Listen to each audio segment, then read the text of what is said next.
But I'm always trying to look, how do I move the needle? How do I move an issue forward? I'm not in this just to make a statement and pound my chest and say, oh, I believe in, no, all this I believe in stuff, that's worthless. I like to get things done.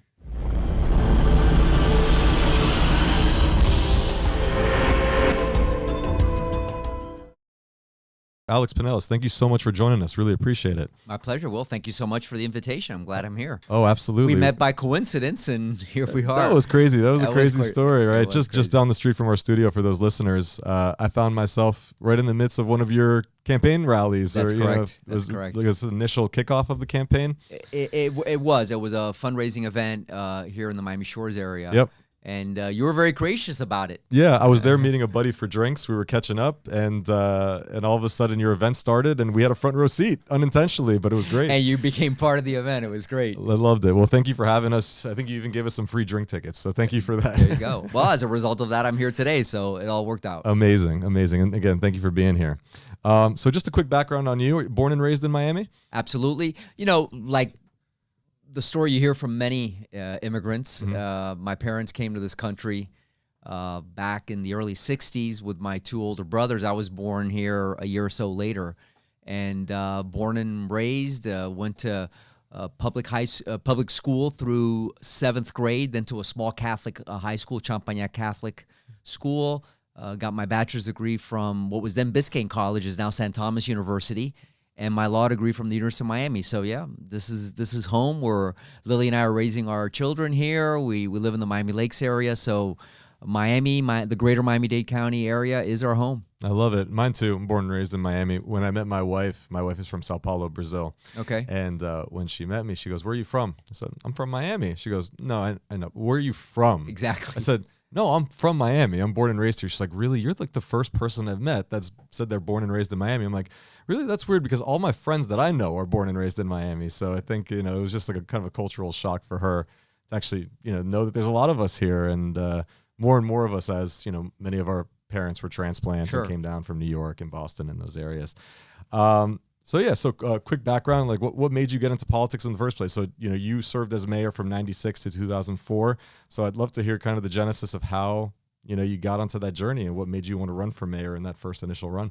Well, my father had a career in public service. He was a labor leader in Cuba. So I think, so part of it, I think, was in the blood. And then I think, Will, the other factor was the fact that I grew up in the city of Hialeah, which has very, very colorful election seasons. I mean, very much. You get people knock on your door, and the signs and the caravans. And growing up, I was exposed to that. I had a front row seat to that. And I said, wow, that's very interesting. And then obviously, as I went through college and law school, the idea of creating policy and change through policy was something I found fascinating, really fascinating. And when you think about it, my parents came from a country where that's not available right now, right? You got a couple people, a couple dictators, and that's it. The fact that just as a regular citizen, it doesn't matter really what your background is, that you could, as long as you work hard and dedicate yourself, you could effectuate change. So growing up in that environment, to me, was very appealing. But I knew that I needed to finish my education. I knew that was important for my parents. So shortly after I graduated from law school in 1985, still living in the city of Hialeah, by the way, I said, wow, I'm young. I just finished law school. Maybe this is the time to start thinking about public service. And I said, where better to start than my hometown, the city of Hialeah? So in 1987, I was all of 25 at the time, okay? I ran for a seat on the Hialeah City Council and basically didn't know what I was doing. So I picked up what you call a walking list, which is voters organized by block. And I just started knocking on doors, telling people, here I am, this is who I am, And the more I did it, the more I found that my story was appealing, because in many ways, I was a reflection of what they aspired for their own children. I was talking to voters who also immigrated to this country like my parents did, and who were also raising kids, maybe a little bit younger than me or a little bit older, and they said, wow, Alex went through college, through law school. And so that's how I started. And that was 1987. And, took on issues at the time which were not popular. I mean, I took on a lot of ethics and in government and transparency in government issues, proposed the fact that lobbyists should register with the clerk before they talk to elected officials, that elected officials should disclose any interests that they have, monetary interests that they have in matters before the city council. I thought government, and continue to believe that government needs to be an open, transparent process. And I think that started creating a broader platform for me, which led just a few years later to a run for the county commission, which at the time, Will, there were still county-wide elections. Now we have single-member districts, right? But in 1990, commissioners were elected county-wide. So I decided to run for the county commission from Miami Shores to Aventura to Coral Gables, Homestead, and I was elected county-wide.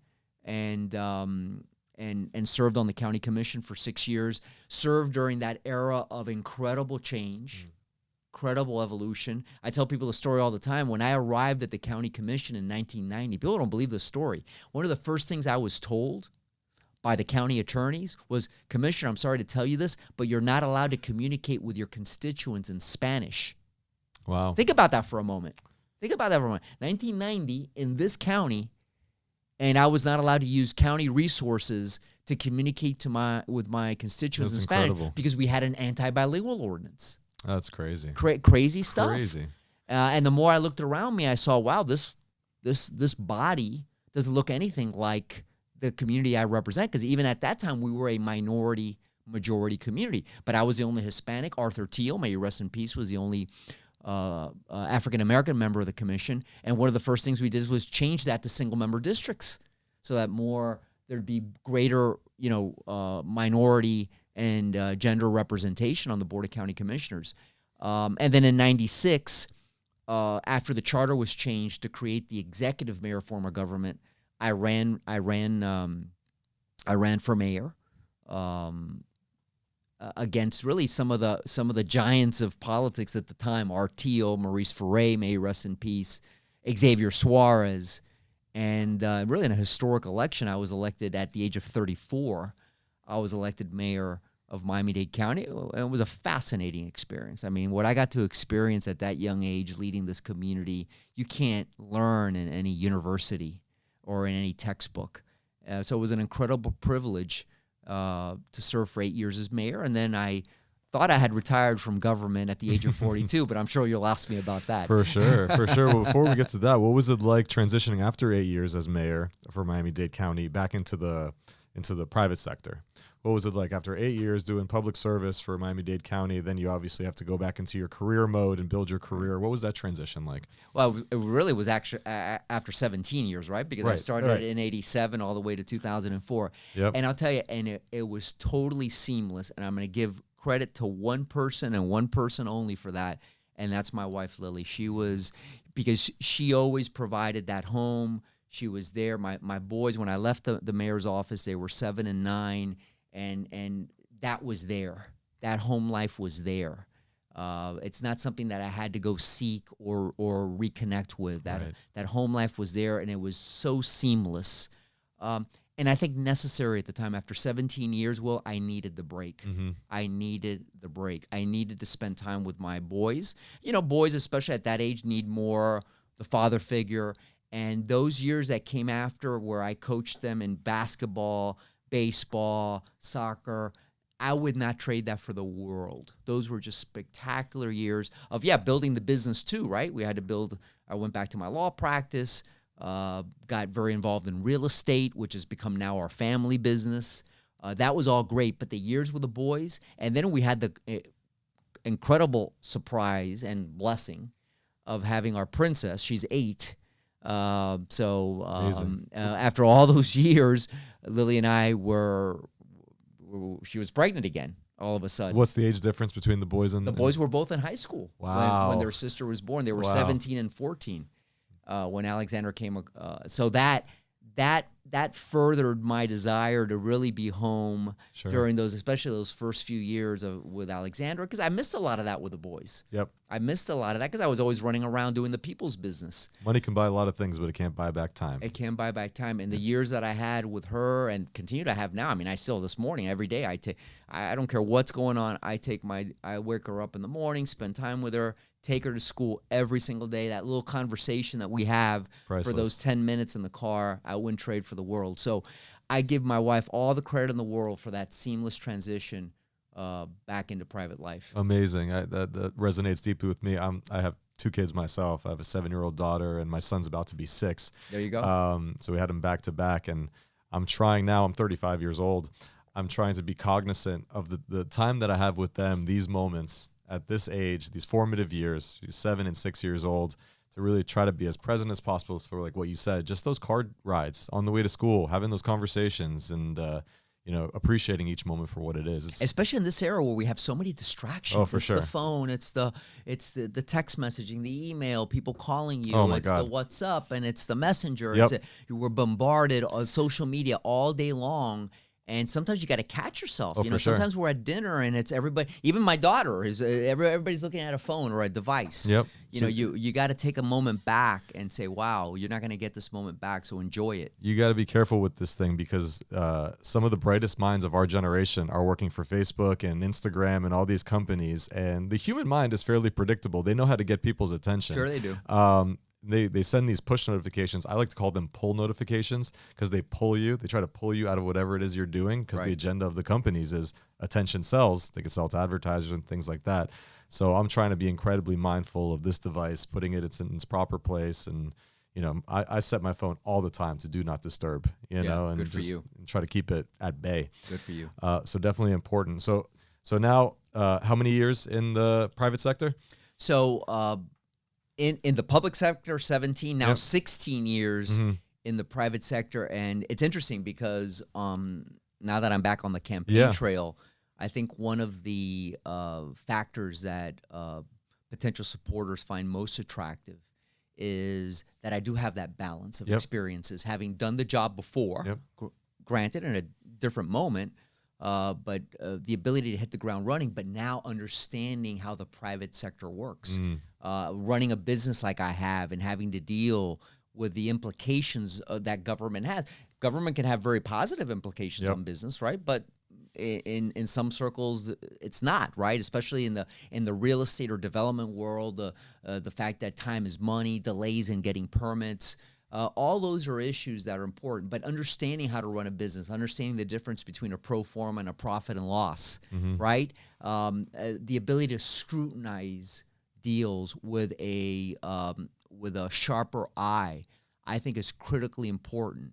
I think one of the big lessons that I take out of the private sector is that when we go back to government, we should scrutinize what we do on behalf of the public with the same level of intensity as we scrutinize a private deal. Because as a real estate investor, as I am, as someone who helps manage a portfolio of real estate assets, when I go to a bank and I borrow money because I want to acquire a new asset, guess who's signing personally on the line? I am. I'm signing myself. I'm not signing on behalf of anybody else. So if that deal goes south, guess who's going to have to pick up the broken piece? It's me. And government's a little different. When you sign on the dotted line on behalf of government, you're really signing on behalf of the full faith and credit of the taxpayers, this nebulous face of people that, well, no, those are real people. These are people who pay taxes every day, that get up every morning and they struggle to make ends meet. So we should look out for their deals with the same level of intensity that you look out for your own deals on the private sector. That's the big takeaway. So when I go out and I talk to the community, whether I'm in Miami Shores or Palmetto Bay or a home, it doesn't matter where I'm at, that resonates with Absolutely. people. You have that empathy. You have that connection for business owners. It resonates. That experience in the private sector really resonates with folks. That's great. So now, leading back into this new campaign, what motivated you to get back on the campaign trail and run again for office? Well, several things. I love public service. And I want to underscore the word service, because before it was more about the political career, right? And it was about ascending in politics. Let's be honest, right? That was my career. Yeah, you were young, hungry, wanted to make a mark. That's not the deal now, Will. I mean, thankfully we've reached economically, we've reached a level in our lives where I'm not doing this because I need a job. You know, I'm not looking for a pay raise. That's not why I'm doing this. I'm doing this because I do love service. And listen, my wife thinks I'm nuts, but I love dealing with complex problems. That's who I am. That's who I am. I'm not the bigger the problem, the more complex, the more moving parts, that's what I enjoy doing. And I think my nature as a consensus builder, my nature as someone who tries to always listen to all points of view, but once I make a decision, hell, I'm going to go implement. That's who I am.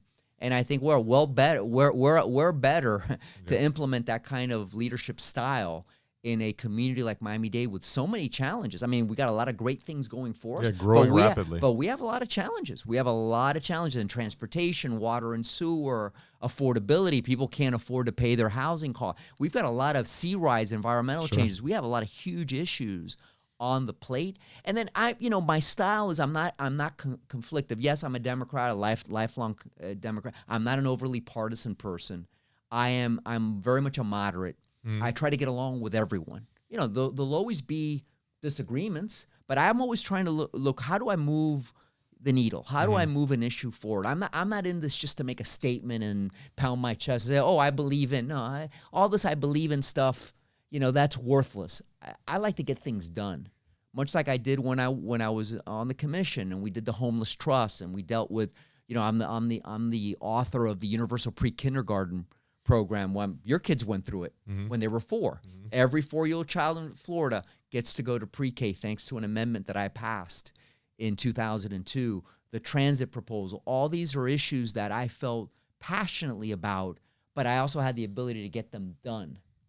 So I think, that kind of leadership without having to worry about, are my decisions going to have political implications? I'm not doing this because it's another step in the political ladder.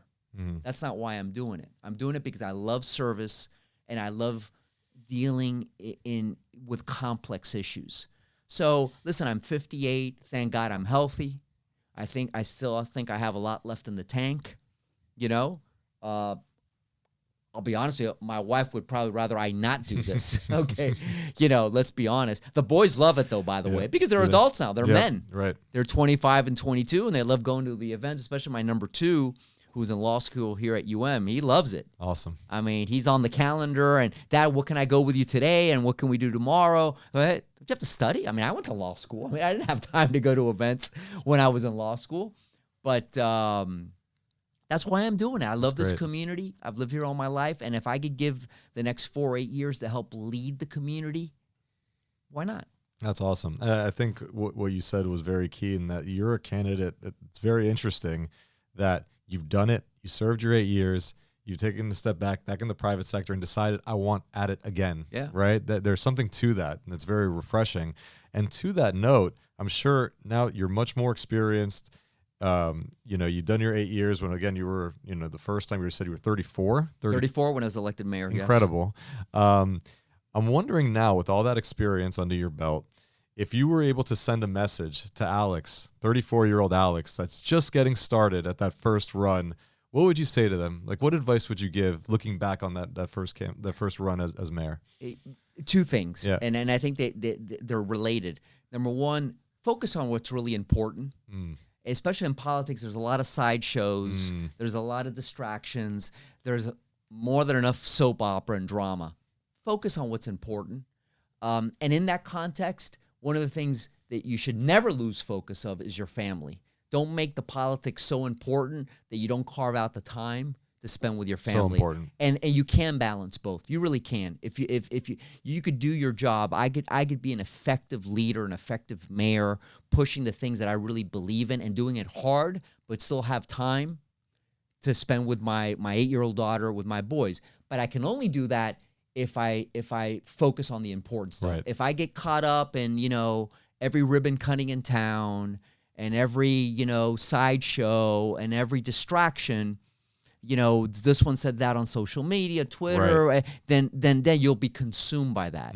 And so my intentions as a manager now, as a manager of if I'm elected, obviously, God permitting, of a $9 billion business, with a B, by the way, $9 billion business. So let's underscore the fact that the county government is a big deal with 26,000 employees. My focus is going to be, I'm going to be laser focused on what matters.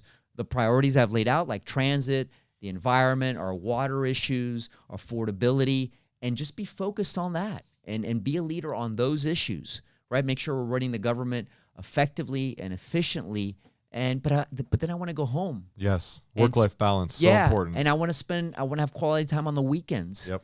With my daughter and with my boys. I mean, the next 8 years, think of all the things that could happen in the next 8 years with my daughter who's only 8, my boys who are in their mid-20s. They could be getting married. I could be a grandfather. There's so many things that could happen. I want to be there to enjoy that. And I think you can find that balance. But I think that balance also provides perspective. So my advice to that 34-year-old mayor who served in 96 is focus on the important stuff. Absolutely. And never forget your family. Absolutely. So that's great advice. Work-life balance is, I think, something we're all striving for. It's different for every single person, what their job looks like, what their family dynamics look like. It's something I struggled with for years when I was running my previous business. Live Ninja was a tech startup, and I worked myself just down completely, working long hours, much to the expense of my family, because I had 2 kids back to back, and the startup needed me. Yeah. And I had kids waking up at 6 in the morning that need me as well. So where would I find time? 4:30 in the morning. Wake up at 4:30 in the morning. I'd work like crazy until I got the kids. But then, of course, when the kids woke up, that's when the emails would start. That's when the phone calls would start. And like you said, there's so many distractions these days, and there's a lot of minutia that doesn't matter in the grand scheme of things, right? You have to be able to focus, just like what you said, that advice that you would give for 34-year-old Alex. Focus on the big things. Focus on the things that matter. So I think that's terrific advice. I think, again, on this show, Lessons Via Leaders, we talk to a lot of entrepreneurs and thought leaders. They like to talk about some of the biggest failures in their life, because it's the failures that often teach us the most. Looking back on things, what are some challenges, failures, roadblocks that you've experienced that you're grateful for and that you're going to, learn from moving forward in this next campaign? I've had so many experiences. I've been fortunate enough to have so many experiences, Will, over a course of a 17-year public sector career and 16 years in the private sector. And if I were to say, well, what is the biggest failure? I would say wanting to do too much too soon. Perhaps sometimes not listening as much as I should have. Perhaps the failure of being, which we discussed earlier, distracted by things that really are not important.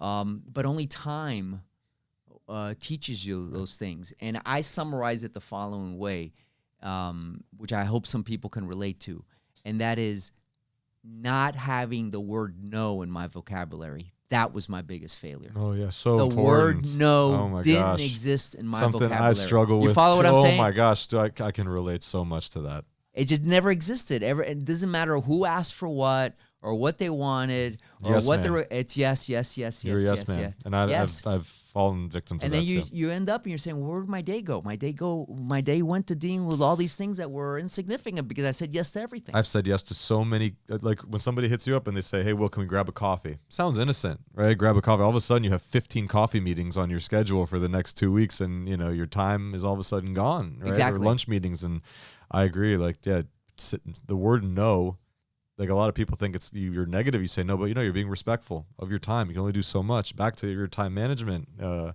you learn from that, yeah. and there's techniques to use. There's techniques. Because especially in politics, there really is an art, not a science, an art to being able to tell somebody no, but they still feel good about it. They feel like you still provided them with a service. Of course. So there's always ways of doing it.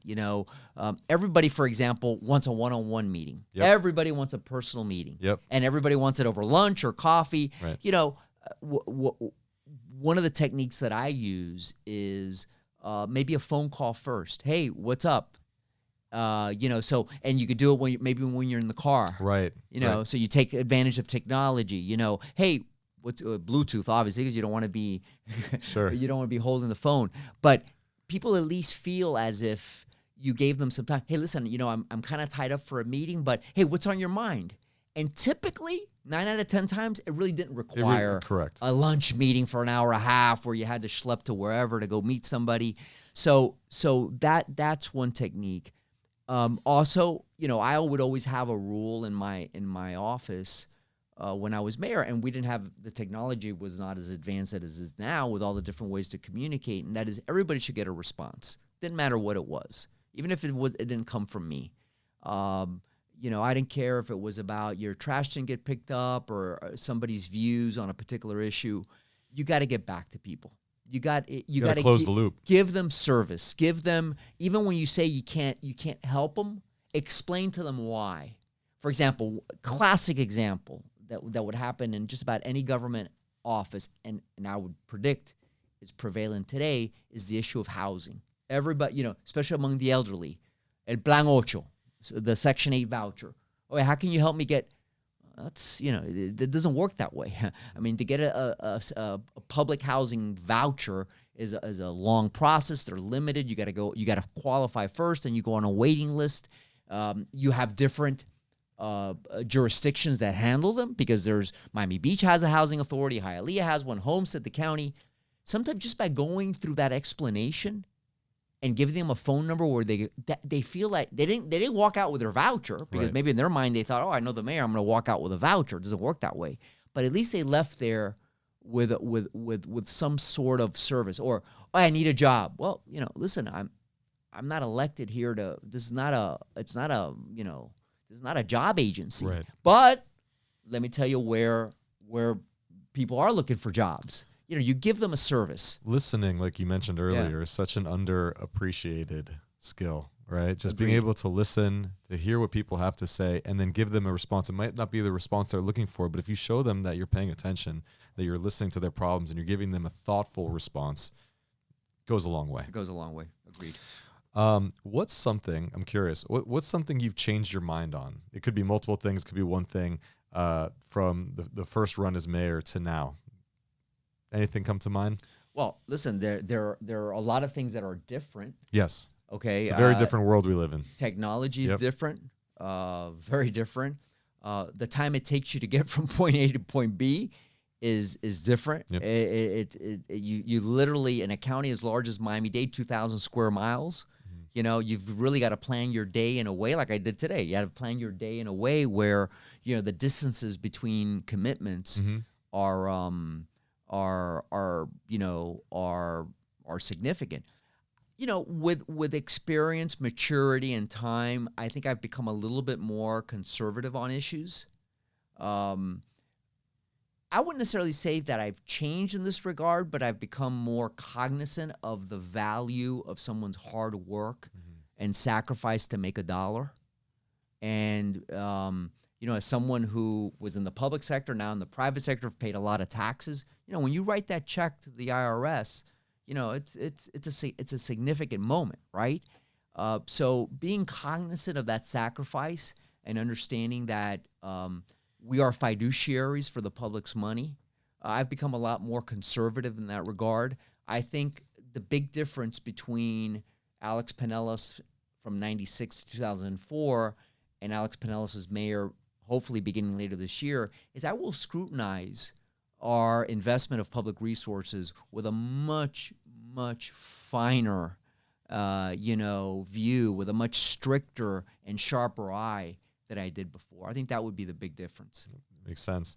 The tech scene is emerging here in Miami. I mean, I was part of it. I started my company in late 2012, launched it in early 2013 publicly, and then I sold it in December of 2016.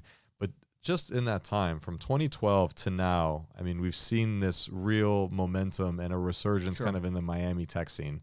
I'd like to get your thoughts on where that scene is going. There are lots of people that have relocated to Miami. We've also lost a lot of people, some great talented entrepreneurs, some talented programmers and engineers to San Francisco and to New York and Boston and the like. But I think Miami is starting to really find its footing in that space and really figuring out where to differentiate itself. There's lots of benefits that we tout here in Miami. I know as somebody that was trying to recruit technology talent, lower cost of living, no state income tax, beautiful weather, etc.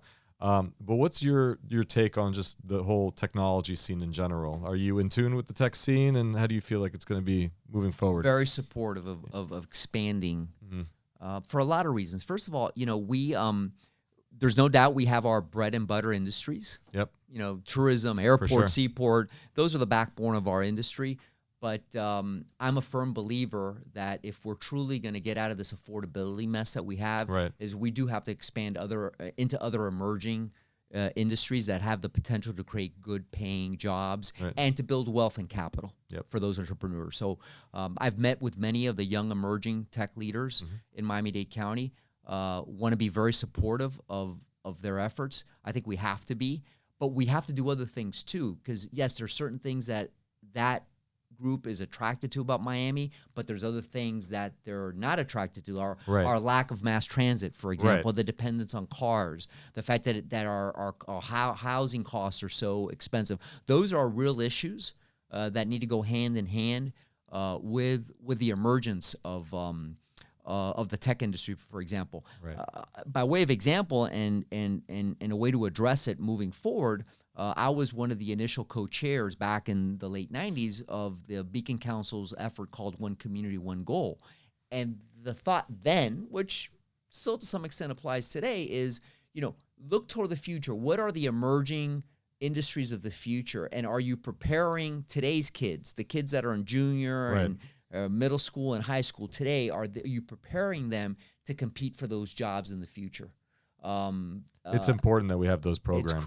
It's critical. So those are all the kinds of things we should be doing to promote the emergence of the technology scene here in Miami-Dade County. And by the way, that's not to the exclusion of all the other industries, which again continue to be our bread and butter industries, which I support as well.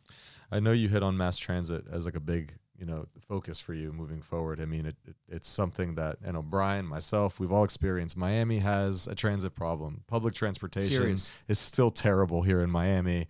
What's your thoughts on public transportation, and how do you think you're going to go about fixing it moving forward? We could have a whole I know, that's a big topic. On that issue. But why has Miami struggled for so long with public transportation? Well, it's a combination of issues. I dealt with the issue when I was first elected mayor. We didn't have a dedicated funding source for transportation, so all the available state and federal money was going to Boston and Denver and New York. I finally got that dedicated funding source passed in 2002, the half-penny sales tax, which was meant to bring about an era of mass transit expansion. It was a 30-year living, breathing document, 90 miles of rail expansion, augmented by our bus system with a municipal component, only to see after I left the mayor's office how unfortunately that money was negligently misspent and diverted to the wrong uses.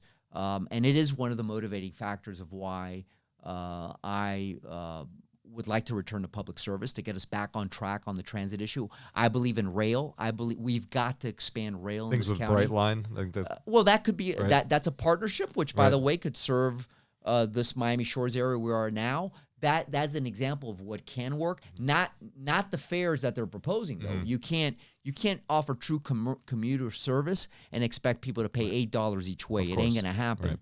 The one decision which really got me back into the transit debate was when the county decided to forego the rail expansion down south along the US 1 corridor, which I think is a perfect corridor for rail because you could do it at grade. Elevated costs a lot more money. The county owns that corridor, and the decision was made just to expand the bus system there and not do rail. And when I dug more and more into it, I noticed that the reason they were using for not expanding rail was that there wasn't enough money. I said, well, what happened to the money we've been collecting? And that's what led us to a very clear realization that the money had been misspent to cover the the deficits and the budget holes from the past, which is very unfortunate. So to answer your question, I'm very much focused on rail. I think we need to start paying back portions of that half penny that were misspent. I would dedicate that money specifically to rail expansion south. I believe in the north expansion to the corridor along 27th Avenue. And then I think we have an opportunity to go to the feds for the east-west corridor, which is a critical component too. Moving people from Kendall, from South Dade to job centers like in Doral, Brickell, Miami Beach. That's critical. That's where people right now, they're spending their lives, Will. An hour and 20 minutes. Ridiculous. I just had this conversation with my wife this morning. Yeah, from Richmond Heights to downtown. You know, think if you could get on the rail on 152nd Street, down somewhere down south and have a one-seat ride all the way to Government Center, where you could be working, you could be reading emails, you're in the comfort of an air-conditioned cabin. That's what we need, which was the vision back in the 2000s. And I tell people all the time, this transportation mess we're living in today, I predicted 20 years ago. That's why I have the battle scars of having passed that half penny sales tax, only to see future administrations misspend the money. So that is a big motivating issue for me. There's all great points on that. I as a long-term Miamian, someone born and raised here, just to think about the impact and positive impact we could have on our lives if public transportation was just, more accessible Agreed. for everyone. One of the things is, we first met, and I was in the middle of it was a campaign launch, or was it? It was an event here in Miami Shores. It was an event. You got up and you spoke, and you were talking to a lot of your supporters and your team, and it connected with me because it reminded me a lot of the days when I was running Live Ninja and I was starting things and I was speaking to my team and motivating them. There are similarities of running a campaign that there is, like starting a company, running a startup, right? Sure Can you speak to those commonalities, and if there are people listening that want to get into politics, that are interested in getting into politics, maybe some of those lessons could help them get started and just put them in the right frame of mind. Sure. So I think there are many correlations between starting a campaign and starting a business. First of all, you have to have a vision. Yep. You have to have a goal. What is that you're trying to accomplish? Whether you're starting a business, I want to sell more pencils than anybody. Well, whatever it is, right? There's an objective. There's a motivation. There's a drive. Well, same thing in politics, right? It shouldn't only be about getting elected. Just like in business, it shouldn't only be about making money. No, there's got to be a why. There's got to be mission oriented. Exactly. And in my case, maybe it was more about winning the first time around. Now it's more about the service. And then you slowly start building your team. And you don't build it all at once, right? Right. You start maybe with an intern or a volunteer, and then you start talking to some friends, and then you see if there's interest. And much like you find shareholders or investors in a business, well, people who write campaign contributions to your campaign are, in effect, investors, shareholders in your vision and your idea. Obviously, on the business side, the expectation is that the return is going to be a monetary one. In business, the expectation is it's going to be quality of life. You're investing in a leader, someone who's going to do good things for the community. Right. So I think there's a lot of parallels. And what would my advice be? Listen, there's no substitute for hard work, dedication, commitment, and sacrifice. The values my parents taught me. We were a modest, middle class family from Hialeah. The most important thing they taught me was those values: to work hard, to be honest, to be dedicated, to sacrifice, and always leave something better for the next generation. And that applies to business as well. As long as you do things honestly and you play by the rules, you'll be rewarded. So I think there's a lot of parallels. And for someone that is just thinking about getting started into politics, what advice would you give them? Like, how do you flip the switch and, you're curious about it and what life is like as a public servant? Like, what advice would you give to those young people that are thinking about a career in politics? Well, first of all, ask yourself, why do you want a career in politics? Goes back to why. Right. Why? Why do you want to do it? And if it typically starts with me, then you're doing it for the wrong reason. Okay? That's number one. Number two, are you and those around you, do you understand the sacrifices, and are you willing to put up with them? And the biggest sacrifice of all is is time and the scrutiny. I will be scrutinized. I will be criticized for things. Had I stayed quietly at home with my family, no one would talk about me. So you've got to be prepared for that. So I think those are the two things. My advice would be, make sure that you know why you're doing it and it's for the right reasons. And are you prepared for the sacrifices that are inevitably coming? That's great advice. Great advice. Alex, I know you have to run. You got a lot of things to do. Where can people find you, learn more information about your campaign and all that stuff? Background. Alex Penelas for mayor. I'm on Twitter. I'm on Facebook. And my website. They're all the same, Alex Penelas for mayor. And you can get more information there. I could be messaged. I could be contacted. We have a list of events coming up. All that is available. My position on certain issues are all posted on those available sites. So that would be the best way. Wonderful. So alexpenelas.com. We'll post all the information in the description. Alex Penelas for mayor. alexpenelasformayor.com. We'll post all the information in the description of this podcast. Alex, thank you so much for joining us. Thank you for having me. This was great. I enjoyed it.